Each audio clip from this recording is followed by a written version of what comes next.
Hello friends, welcome to Joy of Life. So before we proceed with this episode, what I would like to tell you is that if you have not seen the system design introduction video wherein we have discussed about the architecture of this mini project that we are building, I would highly recommend you to check the same. I will leave a link to the description as well so that you can click, check the same and then get back onto the video.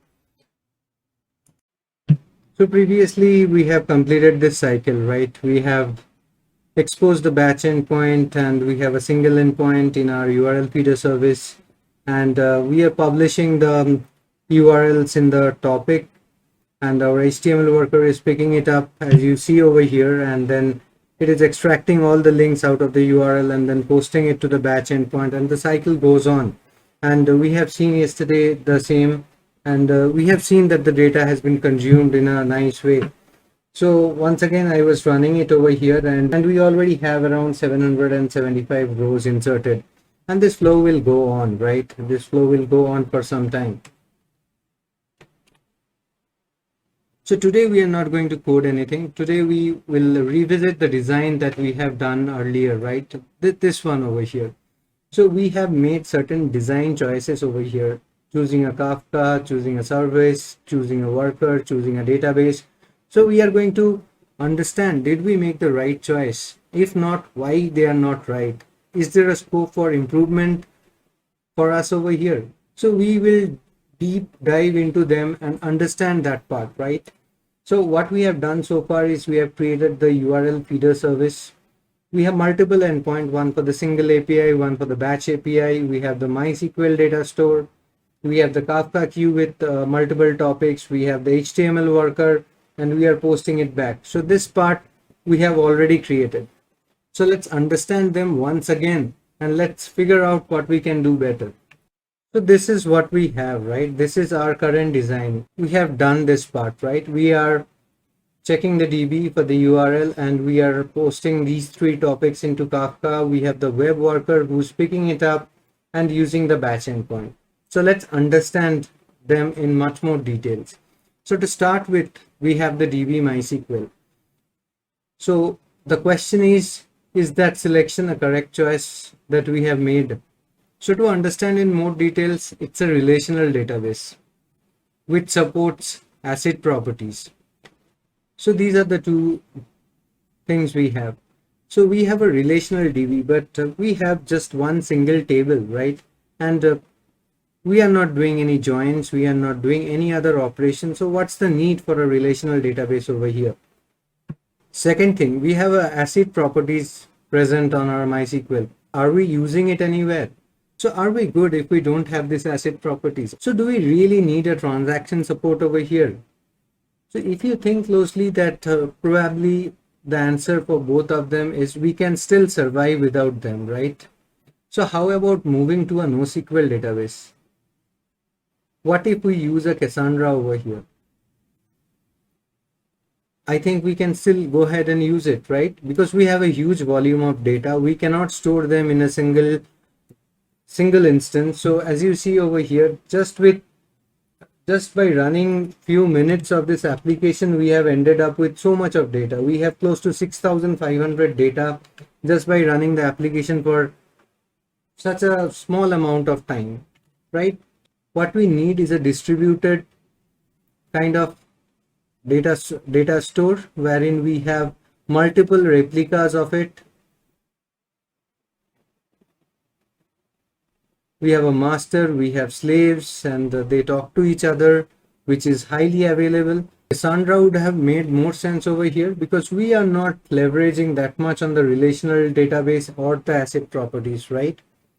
So probably our choice for MySQL wasn't the right one in our case over here because we are concerned about a huge volume of data, right? And second thing, what are we storing in the database? So if you look at the object that we are storing over here, the URL thing, so you'll see ID, which is our unique identifier, the string URL, number of times it's processed, content type, last process time, and created date. And most of our query is going into the database that is based on our URL. So probably we could use the URL in order to generate an ID, right? because we are not leveraging the ID, right? We have never queried with the ID, right? So here we are querying with a field that is not indexed, right? So our searching takes a long time. So what we can do over here is we can generate the ID based on the URL and store the URL. So we can probably use some of the hashing technique in order to come up with the ID. And secondly, what are we doing with the database? So we are going ahead and querying the database if the URL is there or not, right? So now let's understand the case over here wherein we have a Stack Overflow.com, right? So we started with this URL, right? And the most likely the extracted URL will be of Stack Overflow only.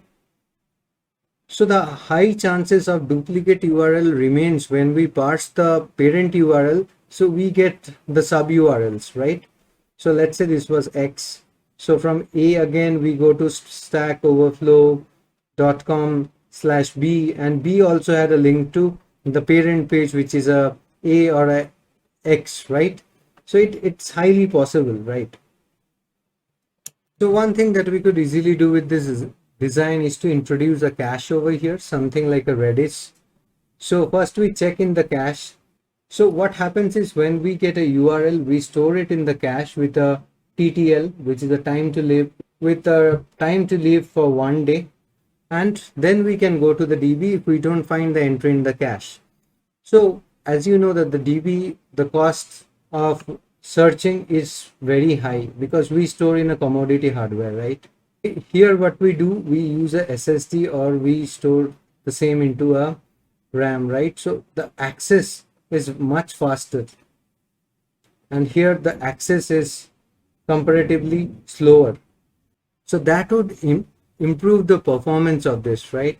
So that is one enhancement that we can easily bring to our design over here.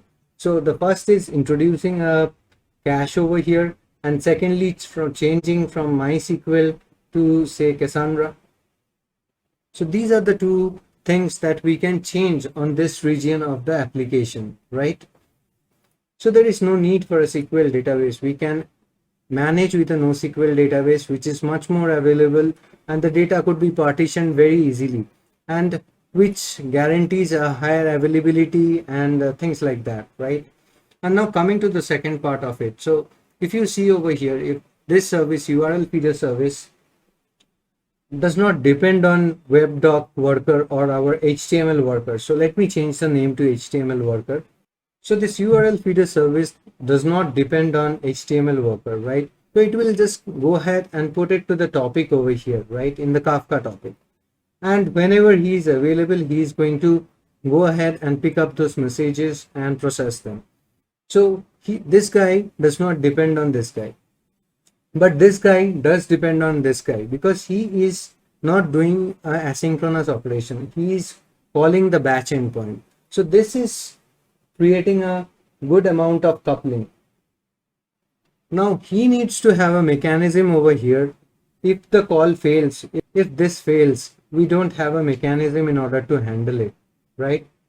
We could have posted it back to a queue or into the Kafka as well. We could maintain a point-to-point queue, or we could have just added it to another topic or a queue over here. Instead of having this hardwired between these two applications, what he could have done is he could have posted it right into this topic, right? And he could have listened back from this topic and picked it up and put the events into the topic and does not have to depend on this guy. But here we have created a hard dependency. Now he should have a failover mechanism. Since URL feeder is a downstream service for HTML worker, he has to have a mechanism if the call fails what he is going to do, because whatever data he has is a valid data, right? The extracted links are valid. But for some reason, if this guy is not responding, if it's a 4xx or 5xx, he has to have some mechanism to send it back again.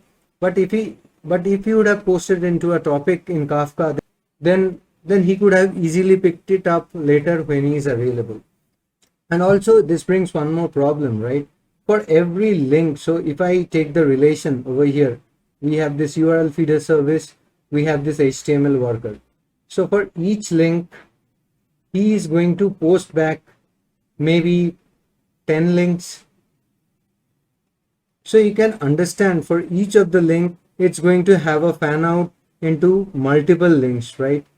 He might not have that capacity to process it, right? So if we put it into a topic, what we can do is we can streamline those things, right? Otherwise, what we need to do, we have to scale up the service, URL feeder service, right? So we'll scale it up as per the load coming from the HTML worker. But if we have a queue or a topic over here, it will start accumulating it over here, right? So that is also a bad thing. That suppose the data is, I have my queue over here or my topic over here. So data is coming at 10x speed and going out at 2x speed, which is also not good. So this application over here should also be scaled in order to match what HTML worker is producing, right? So this will get, if I listen back from the topic, it will help me in multiple ways.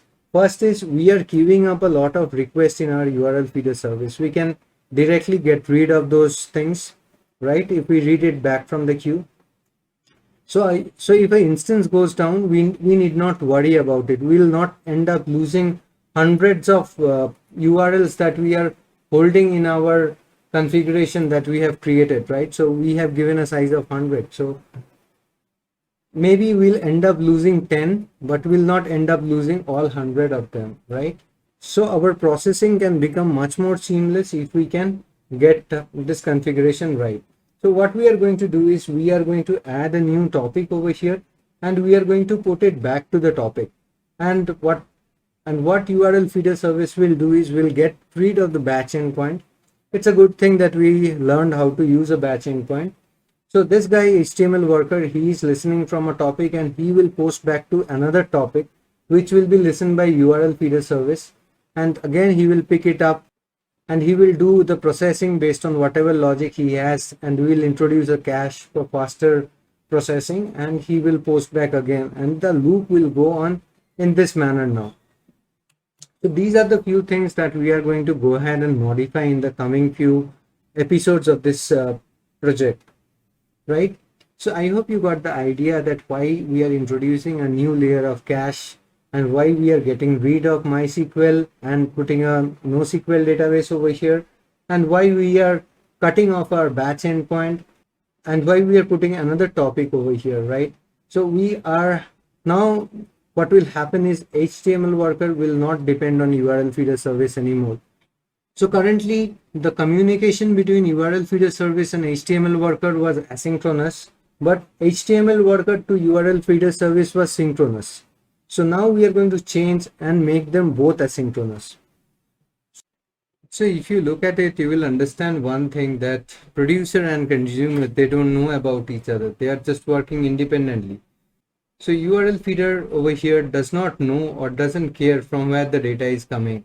And same goes for the HTML worker. He doesn't know who is sending the data. It could be URL feeder or any XYZ feeder, right? He doesn't care. What he cares is about the topic and the event present in them, right? So the relationship between the different services is much more cleaner over here. There is no hard dependency between them, right? Neither they need to know about each other also. So this is the advantage Kafka brings to the table, right? You can have an event driven architecture. So everything is driven by the event and the topics over here, if you see, right? So yeah, stay tuned.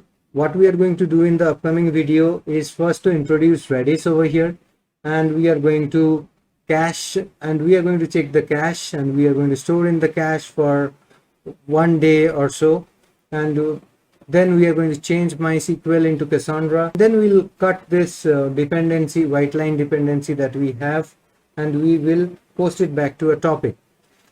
So yeah, stay tuned, stay subscribed, and soon we are going to make the changes in the coming few days. So that's all from this video. Wanted to discuss few of the pros and cons of our architecture, and I'm sure now you have a better understanding when to choose a MySQL database and when to choose a NoSQL database. Basically, we are just going to see what features we are using and what is our use case over here, right? So yeah, that's all from this video. Stay safe and take care of yourself. See you soon, guys. Bye bye.